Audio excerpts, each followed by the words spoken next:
मैं अपने बिस्तर पर से उठकर सामने रखी टेबल पर जाकर बैठ गया और बोला, कहाँ है भोजन? तभी पिशाचिनी महिला बोली, क्या खाएंगे आप? तभी मैं बोला, भोजन करने से पहले मैं आपको कुछ नियम बता देता हूँ। तुम्हारे द्वारा परोसा गया भोजन मैं तभी करूँगा जब तुम लोग मेरे साथ भोजन करोगी। मेरी बातों को सुनकर दोनों पिशाचिनी महिला हंसने लगी और बोली, इसमें सोचने वाली क्या बात है, हम दोनों भी यहीं कर लेंगे भोजन। इतना बोलकर दोनों पिशाचिनी हमसे दूरी बनाकर बैठ गई और अपनी मायावी शक्ति के द्वारा मांस, मछली, शराब अपने लिए और मेरे लिए उपलब्ध कर ली। मैं अपने सामने भोजन के रूप में इन सब चीजों को देखकर बोला, मैं ये सब नहीं खाऊंगा, मेरे लिए शाकाहारी भोजन की व्यवस्था करो। इतने में एक पिशाचिनी तुरंत मेरे लिए शाकाहारी भोजन उपलब्ध करा दी। मैं उन लोगों के साथ बैठकर भोजन करता गया। शराब पीकर दोनों पिशाचिनी पूरी तरह नशे में धुत हो चुकी थी। शराब की नशा दोनों पिशाचिनी को अपने आगोश में ले चुका था। नशे की हालत में दोनों पिशाचिनी कमरे में शोर मचाकर मस्ती कर रही थी और मैं बिस्तर पर लेटकर उन लोगों द्वारा की गई शोरगुल को एक जरिया बनाने को सोच रहा था। अचानक उन दोनों पिशाचिनी को देखकर मैं हैरान हो गया। जमीन पर लेटकर वो दोनों आपस में अश्लील हरकत कर रही थी। उनकी हरकतें देखकर मैं गुस्से में उस कमरे से बाहर निकल गया।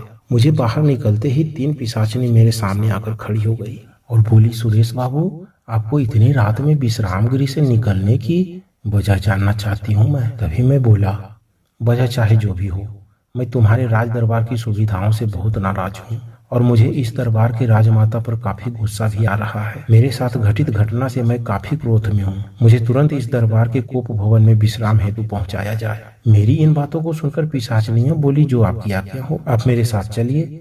मैं उन पिशाचिनियों के साथ चलकर कोप भवन में प्रवेश कर गया। मुझे कोप भवन में बने एक कमरे में ले जाकर तीनों पिशाचिनियां वहां से वापस चली गई। मैं उस कमरे के एक बिस्तर पर बैठकर सोचने लगा, इस कोप भवन तक तो पहुंच गया मैं, लेकिन अब ये कैसे पता करूं कि संक्रेता किस कमरे में है, क्योंकि हमें वो चाबी बहुत जल्दी चाहिए और देर करना ठीक बात नहीं। मैं बिस्तर पर बैठे बैठे इन सब बातों को सोच ही रहा था, तभी एक पिशाचिनी मेरे सामने प्रकट हुई और बोली, सुरेश बाबू, आप किस कारण से कोप भवन में पधारे हैं, अपनी वजह बताइए। मैं बोला, अगर नहीं बताया तो? पिशाचिनी बोली, बताना तो पड़ेगा, क्योंकि एक अतिथि के द्वारा दरबार के सुविधाओं को त्याग कर कोप भवन में आना पिशाचिनी लोग के मर्यादाओं पर सवालिया निशान खड़ा करता है। आप कोप भवन में आने की वजह बताकर मुझे अपना कार्य करने में मदद करें। मैं बोला, इससे पहले तुमको मेरा एक काम करना होगा। पिशाचिनी बोली, बताइए क्या करना होगा मुझे? मैं बोला, शायद तुमको पता होगा कि संक्रेता भी इसी कोप भवन में है। तुम जाकर संक्रेता को बोलो कि मानव सुरेश आपसे मिलना चाहते हैं। मेरे इस बात को सुनकर पिशाचिनी बोली, ये आप क्या बोल रहे हैं? पता भी है आपको, अगर मैं इस प्रकार की बातें संक्रेता को बोलूंगी तो वो मुझे कहीं की भी नहीं छोड़ेगी, अपना सारा गुस्सा मुझ पर ही उतार देगी वो। वैसे आप उस पागल पिशाचिनी से क्यों मिलना चाहते हैं? और आप भूलकर भी मत जाइए उसके पास, क्योंकि उसके कोप का माध्यम आप ही है, वो आपको भी नहीं छोड़ेगी। मैं बोला, तुमको जितना बोला जा रहा है उतना करो, अगर मेरा काम नहीं करनी है तो चली जाओ यहाँ से, मैं कोई भी जानकारी नहीं दूंगा तुमको। इतने में पिशाचिनी बोलने लगी, देखिए, अगर आप मुझे गुस्से का कारण नहीं बताएंगे तो मुझे दरबार के द्वारा दंडित किया जाएगा। मैं बोला, तो फिर मेरा काम जल्दी कर दो, संक्रेता को जाकर बोलो मुझसे मिलने के लिए। कुछ देर पिशाचिनी सोचकर बोली, आप ये काम करो, आप खुद ही मिल लो जाकर, मैं आपको उसके दरवाजे तक पहुंचा देती हूँ। मैं बोला, चलो ठीक है, कहाँ पर अभी होगी संक्रेता? मैं उस पिशाचिनी के साथ पीछे पीछे चलकर पागल पिशाचिनी के दरवाजे तक पहुंच गया। मुझे दरवाजे के पास छोड़कर वो पिशाचिनी बोली, मैं वहीं पर बैठकर आपका इंतजार करूंगी, आप जल्दी संक्रेता से मिलकर आइए, क्योंकि आपकी बयान लेनी है। और एक बात पर विशेष ध्यान दीजिएगा, जरा संभल कर उस पागल से बात कीजिएगा। इतना बोलकर वो पिशाचिनी वहां से चली गई और मैं संक्रेता के दरवाजे के बाहर खड़ा होकर सोच रहा था कि अब इस पागल से मिलने की क्रिया का शुभारंभ करते हुए दरवाजा खुलवाने का कार्य करें। तभी मैं उस दरवाजे की कुंडी को बजाया। कई बार कुंडी बजाने के बाद अंदर से एक कड़वी आवाज सुनाई दी, चले जाओ, दरवाजा नहीं खुलेगा। तभी मैं फिर कुंडी बजा दिया, फिर अंदर से आवाज आई, जो भी हो चले जाओ, नहीं तो अंजाम बुरा होगा तेरा। तभी मैं फिर कुंडी को बजा दिया। कुंडी बजाते ही अचानक एक हवा का झोंका मुझे खींचकर कमरे के अंदर खड़ा कर दिया। मेरे सामने वो पागल पिशाचिनी अपने असली रूप में बैठी हुई थी। बड़ी बड़ी आंखें, लंबी लंबी दांत, कटी हुई ओठ को फैलाकर कटीली मुस्कान में मुस्कुराकर मुझे एक टक देखती जा रही थी। मैं उसके डरावनी चेहरे को देखकर अपना आंख बंद कर लिया था।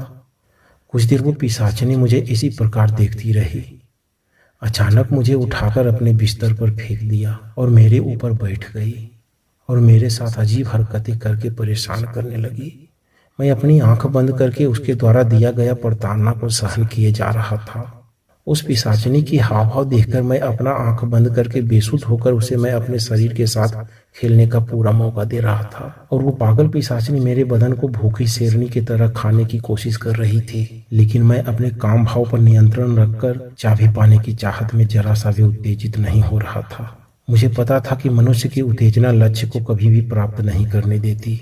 उस पागल पिशाचिनी की हरकत एवं उसके चेहरे का डर से मैं क्रोध की अग्नि में डुबकी लगा रहा था। तभी मैं अपने क्रोध पर नियंत्रण रखते हुए बोला, संक्रेता, ये तुम जो कर रही हो वो गलत है, क्योंकि इस प्रकार की जबरदस्ती इश्क करने से कोई मजा नहीं मिलने वाली।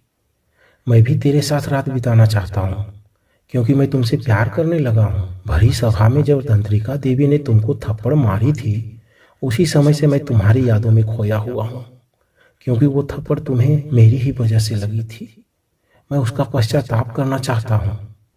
मेरी वजह से तुमको भरी सभा में बेइज्जती किया गया। मैं उस बेइज्जती का बदला लेना चाहता हूँ। क्या तुम मेरा साथ दोगी? मेरे मुंह से इस बात को सुनकर पागल पिशाचिनी मेरे ऊपर से उतरकर खड़ा हो गई और बोली, तुम मुझसे प्यार करते हो? मैं बोला, हाँ हाँ हाँ, मैं तुमसे प्यार करने लगा हूँ।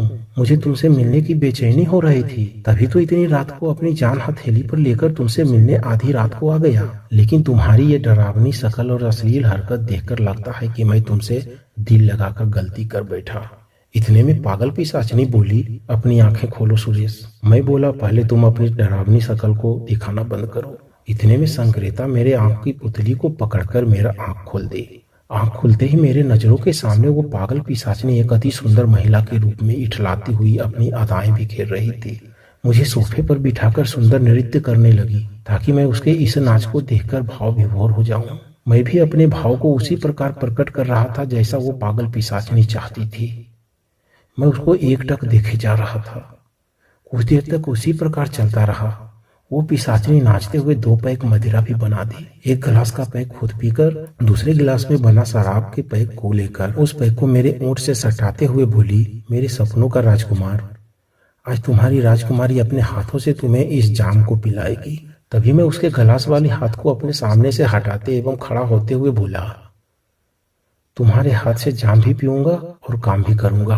और मैंने प्रण किया है संक्रेता, जब तक मैं उस तंत्रिका देवी को धूल नहीं चटाऊंगा तब तक मैं अन्न जल का त्याग करूंगा।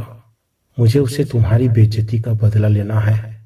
उसके बाद मैं तुम्हें तृप्त करके उस तंत्रिका देवी के सामने से तुमको उठा कर ले जाऊंगा और पृथ्वी पर अपनी अर्धांगिनी के जैसा प्यार करूंगा। मैं हर रोज तुम्हें तृप्त करूंगा।